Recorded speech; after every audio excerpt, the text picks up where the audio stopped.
I just had this another fucked up shit. I recorded a vlog and it was 16 minutes long, and then I went to upload it and it said it was too long. It can only be 15 minutes long or less. But there's no way to edit it, so it's gone.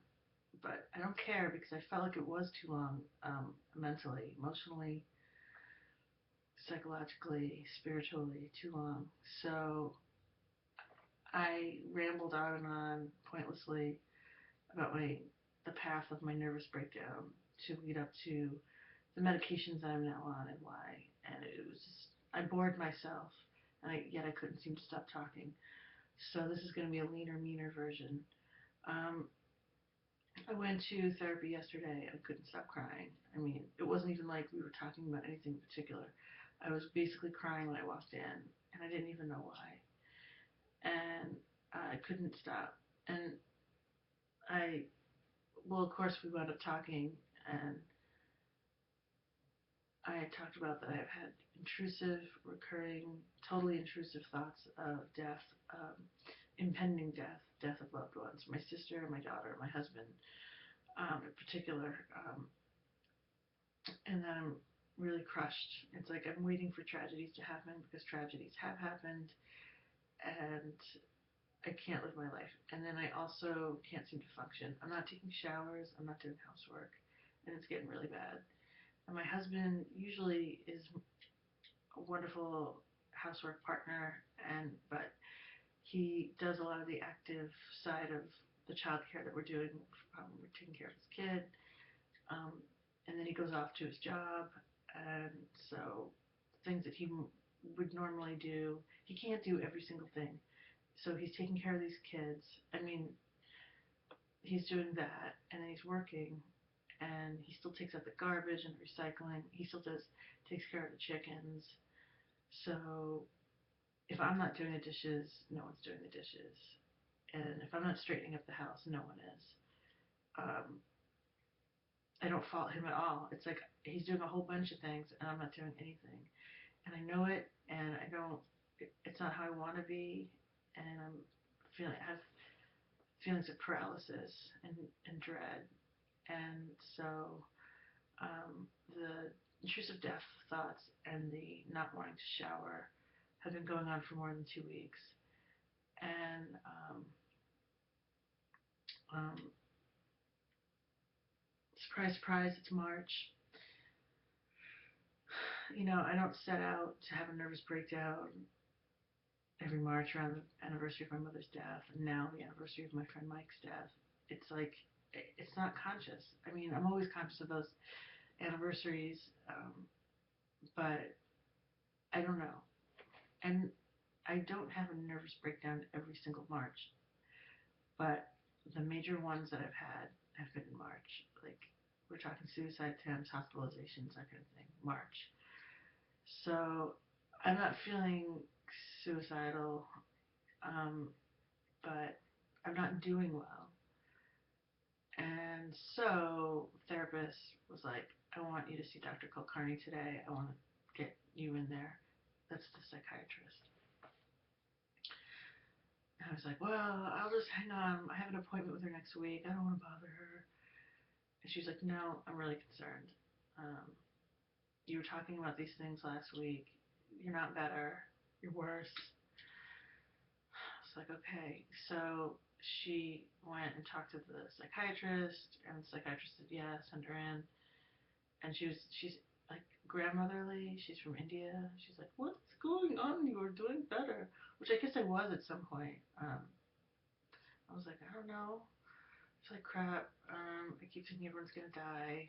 Um, I can't, and then I won't be able to like survive that. And I don't want to do anything. I just don't want to do anything, and I don't know why. So she's like, how have you've tried Wellbutrin? How was that for you? I was like, well, I was on it in '94 with a mood stabilizer, Depakote, and I remember feeling robbed of my creativity, but I think that was the Depakote. And then I was on it from 2003 to 2005, and I lost a lot of weight. I lost a lot of hair. Um, and my husband, Paul, thought that it was a bad drug for me because he thought it made me too edgy and oblivious and gave like speedy, like he said I was like a speed freak on it. Um, so, and I sure did lose a lot of weight, and I used to exercise compulsively. So she's like, I want to try it again. You're on the lithium now. She's like, Wellbutrin is a good antidepressant for bipolar. It doesn't send bipolar people into manic episodes. Uh, I think we should try it. And I was like, okay. But I had this feeling of like, fuck. Like, mostly thinking of the hair loss and Paul's disapproval of me when I was on that drug, or his disapproval of the drug. But I know I can't take any of the SSRIs, and I just decided to trust the doctor. And I was like, and I felt resigned. I was like, okay, whatever you say. And then she's like, I've wanted to put you on an antidepressant since the day I met you. Like, it was so evil.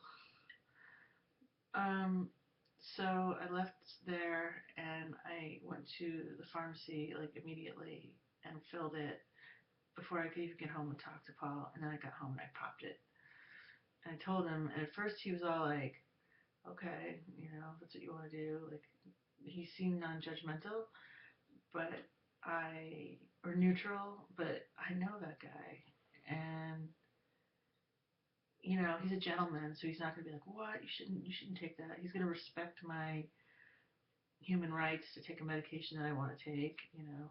But, like, I could feel his not okayness.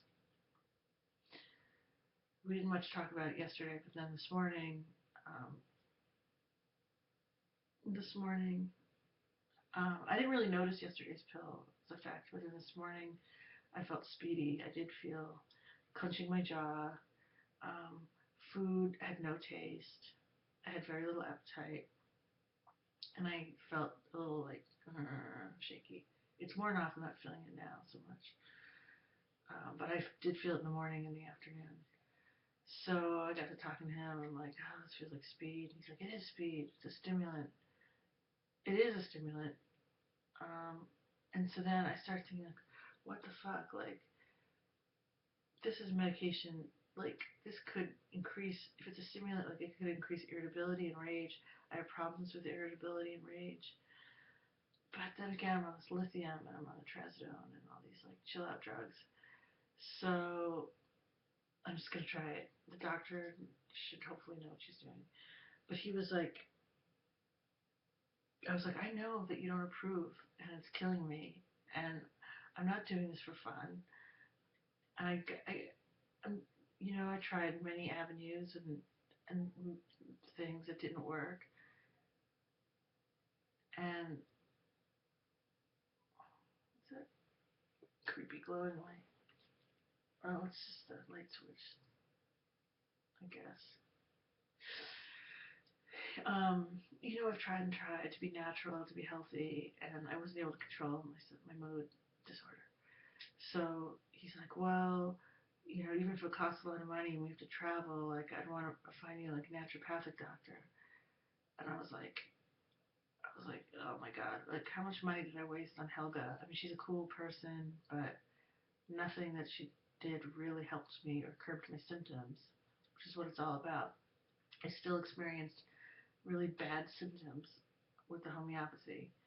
And he was like, well, that was homeopathy, but what about, you know, you went to NCNM? And I was like, oh yeah, NCNM, like, they did get my period back on track. I was able to conceive Poppy because of following, like, their regimen. I guess maybe they helped my mood. I don't know. I'm not so sure. I think there have been many times where Paul and I have both been in denial about what's really going on with my behavior and my mood.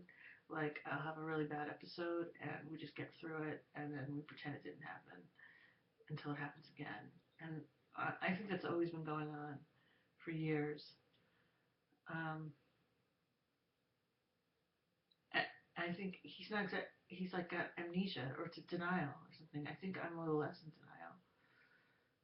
But I was always trying to cure it and cure it and cure it with this and that. So, yeah. Um, anyway, he's basically saying he wants to find the equivalent of NCNM here in New York, which would probably be something in the city. And that scares the shit out of me. I don't think I'm going to do it. I mean, he won't make me, but that's what he feels that is what should happen. And when I contemplate it, I just feel terrified to stray from this pharmaceutical path that I'm on. Even though these drugs scare me, I feel like I feel dirty taking so many drugs. Like they're just being piled on. Lithium, stelazine. It's an antipsychotic that is used at low doses for anxiety, and it's not addictive. That's why it's used for anxiety. It's like Thorazine. It's from the 60s, the 50s. Stelazine, Thorazine. It's one of those.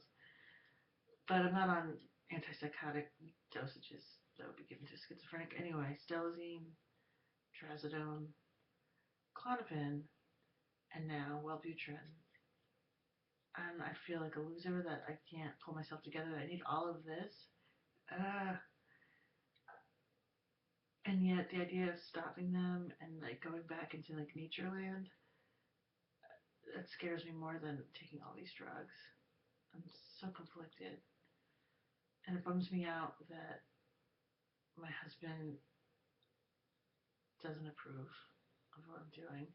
But I did say to him, I was like, is it what all that matters is that I'm stable and I'm not going crazy in front of Poppy and hurting you and hurting Poppy and hurting myself? He was like, yeah. I was like, if this is what it takes, like if this works, this combination, then I'm just gonna take it. And and oh well, it's big pharma, and I'm just a gross American on tons of prescriptions.